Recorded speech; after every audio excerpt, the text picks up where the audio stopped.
Louvado seja nosso Senhor Jesus Cristo. Hoje é dia 5 de fevereiro, estamos no 5º domingo do tempo comum.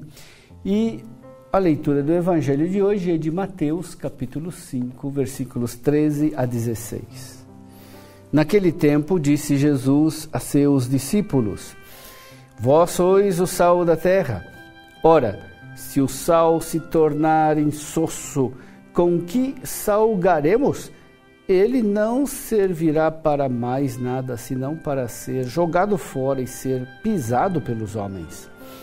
Vós sois a luz do mundo. Não pode ficar escondida uma cidade construída sobre um monte.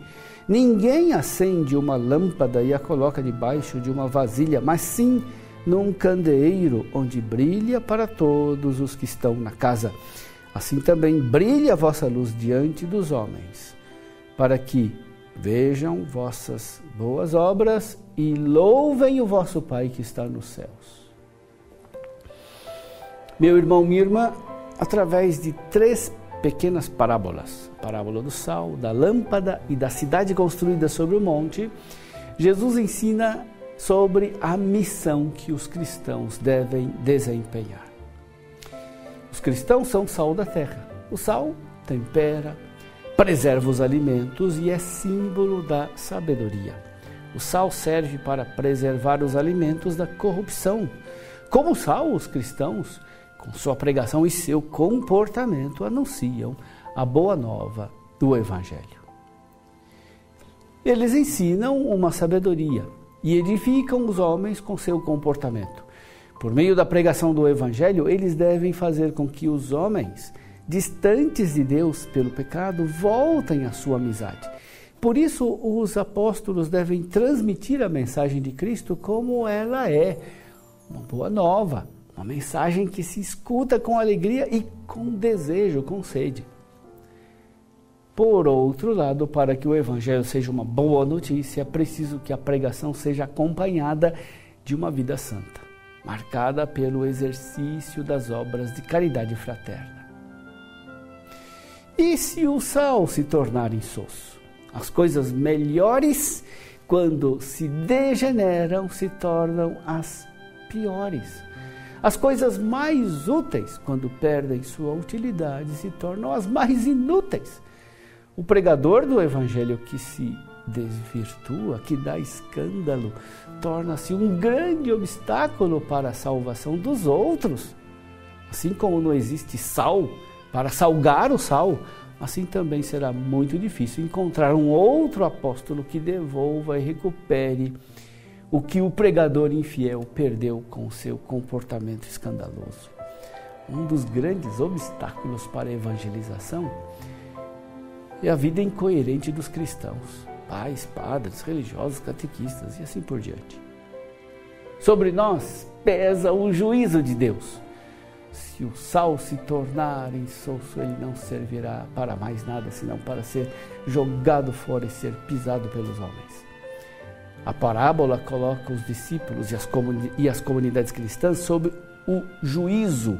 Se a comunidade não desempenhar sua missão, será rejeitada como sal sem sabor. Não pode ficar escondida uma cidade construída sobre um monte. Muitos poderiam se sentir incomodados com essa situação dos cristãos. É uma situação de evidência.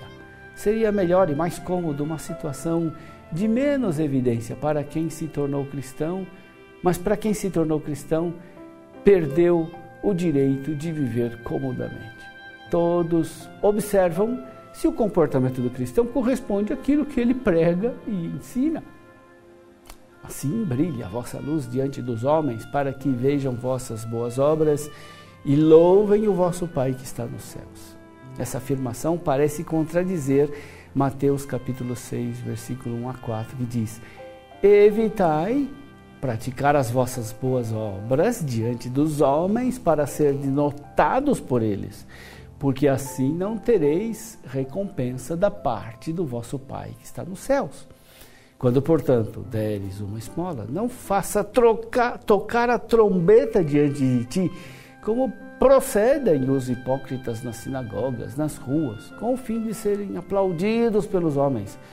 Eu vos declaro esta verdade, já receberam sua recompensa. Mas quando deres esmola, não saiba a tua mão esquerda o que faz a direita, para que tua esmola fique oculta. O Pai que vê a ação oculta te recompensará. Essa contradição é apenas aparente. O para que vejam vossas boas obras não é uma finalidade, mas uma consequência. Devemos fazer as boas obras para que os outros vejam, não para que sejamos louvados, mas para que eles se encontrem com Deus e louvem a Deus. Devemos nos preocupar em ter uma vida de boas obras, coerente com o Evangelho, não por causa de nós mesmos, mas por causa de Deus. Não buscamos a glória para nós mesmos, mas para Deus. Não queremos ser vistos pelos outros. Queremos que todos vejam Deus em nossa vida. O cristão se esforçará em ter uma vida santa, não por ostentação ou exibicionismo, mas por saber que sua condição é aquela da cidade construída sobre o monte. Sabe que o lugar de destaque é privilégio e responsabilidade. Vós sois a luz do mundo. Devemos nos lembrar que Jesus é a luz do mundo e não os cristãos. A luz brilha por si mesma. Os discípulos brilham por causa da luz de Cristo. O discípulo é luz somente na medida em que ele luzir a luz que é Cristo. Ele não tem luz própria. No Evangelho de João, capítulo 1, versículos 4, 5 e 9, nós lemos: nele estava a vida, e a vida era a luz dos homens. A luz brilha na escuridão, e a escuridão não a pôde extinguir. O Verbo era a luz, a verdadeira luz que, vindo ao mundo, ilumina todo o homem. O cristão deve fugir da presunção de querer se colocar no lugar de Cristo. Sem Cristo, o cristão é sal insosso, é luz debaixo da vasilha. A verdadeira fecundidade apostólica só é possível na união com Jesus Cristo.